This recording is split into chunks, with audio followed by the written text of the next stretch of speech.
रुको, ये क्या कर रही है तुम? तुम्हें दिख नहीं रहा मैं क्या कर रही हूँ? मैं इस बच्चे को इस नाले में फेंक रही हूँ। पर तुम इस बच्चे को क्यों फेंक रही हो? तुम अपने काम से काम रखो, मेरे काम में दखल अंदाजी मत दो। देखो, मैं तुम्हारे काम में कोई दखल अंदाजी नहीं कर रहा हूँ। मैं सिर्फ इतना सा जानना चाहता हूँ कि तुम इस बच्चे को नाले में क्यों फेंक रही हो? क्योंकि मेरे पास और कोई रास्ता नहीं है। देखो बहन, जो भी बात है मुझे खुलकर बताओ। 1 साल पहले मैं प्रेग्नेंट थी और मेरे बॉयफ्रेंड ने कहा था कि वो मुझसे शादी करेगा, लेकिन ये बच्चा होने के बाद वो मुकर गया। अब आप ही बताओ, मैं इस नाजायज औलाद को कैसे पालूं बिना नाम के और बिना बाप के?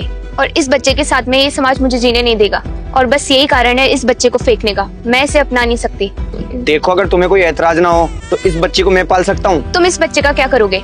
देखो बहन, मेरी शादी को 2 साल हो गए और मेरे घर में एक भी संतान नहीं है और तुम इस बच्चे को फेंक ही तो रही हो। इससे अच्छा है कि तुम मुझे दे दो। इस बच्चे को भी नई जिंदगी मिल जाएगी, तुम्हें भी छुटकारा मिल जाएगा और मेरे भी घर में खुशी आ जाएंगी।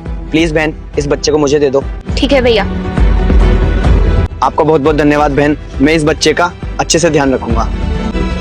राधिका, रजत, तुम ये किसका बच्चा लेकर आए हो? एक लड़की इसको नाली के अंदर फेंक रही थी तो मैं उससे लेकर इसको घर ले आया। पर इसकी माँ इसे नाली में क्यों फेंक रही थी? यही बात मैंने उस लड़की से भी पूछी थी। लड़की ने बोला ये बच्चा उस लड़की के बॉयफ्रेंड का है और उसके बॉयफ्रेंड ने वादा भी करा था कि वो उससे शादी करेगा।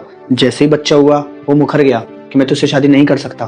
तो ये बात सुनकर लड़की को बहुत गुस्सा आया और उसने गुस्से में आकर इस बच्ची को नाली में फेंकने का फैसला किया। और राधिका, मुझसे ये देखा नहीं गया और इस बच्ची को मैं घर लेकर आ गया। और तुम तो जानती हो कि डॉक्टर ने साफ साफ बोल दिया कि तुम कभी भी मां नहीं बन सकती हो। हमेशा से अपन को एक बच्चे की कमी महसूस होती है, तो मैंने सोचा क्यों ना अपन इस बच्चे को अपना नाम दे।